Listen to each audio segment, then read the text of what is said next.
Please subscribe and share this video with your friends.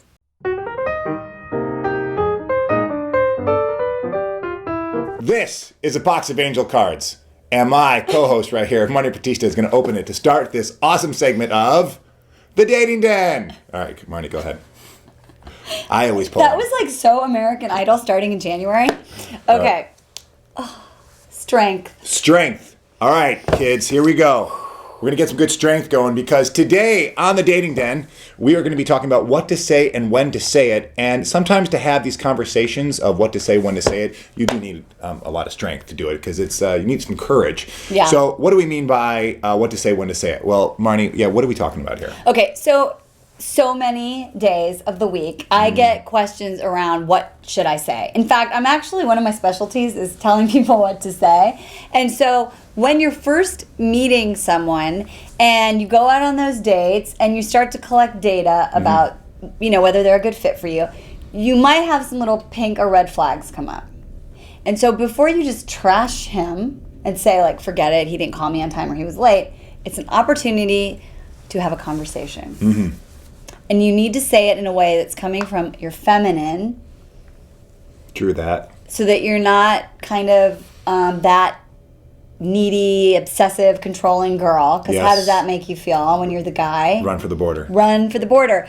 And so when you and I were talking about this before, what you shared was that a lot of men literally need a little instruction because you don't think the same way that we do. Totally. Yeah, I think it gets back to that, what Marni and I always break it down to a lot of times is the feminine and masculine energy. Yep. And how a lot of times the woman kind of has to lead the man sometimes because we are very, very solo focused at the time. We were very simple creatures and we value time and management in a different way than you ladies do. We're very casual in that way because guys can be very casual with one another. So when things about time management, showing up on time, doing things for you, the little nice little things that men can do for women, sometimes it goes right over our head. And it's not because we're not into you. It's not because we're trying to play you. It's not because we're like your bad boyfriend from 3 years ago who cheated on you. It's because we are just not seeing the whole picture and we didn't think that was that important. So if there is a, let's say, Marni, I know we're a non-romantic couple, but if we were, if we were and I was constantly I have a busy schedule, and let's say I always called you maybe just 2 days ahead of time to go out, and when we did go out, it would only be for like 2-3 hours at a time because I was so busy. Okay. And you're like, cool, I enjoy spending time with Christian, however, kind of be nice for something more.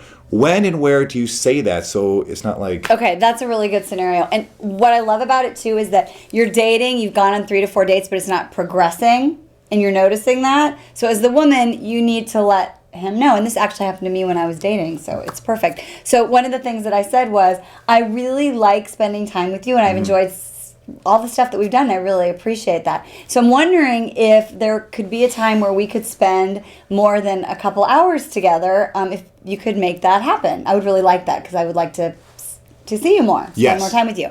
So is that possible? So in my situation when I did it, the guy was like, oh my God, we haven't spent more than 2 or 3 hours together. See, we don't get it. Right? And he was like, I had no idea. Oh my God, of course we can do that. I totally like you. This is amazing. Yes, thank you.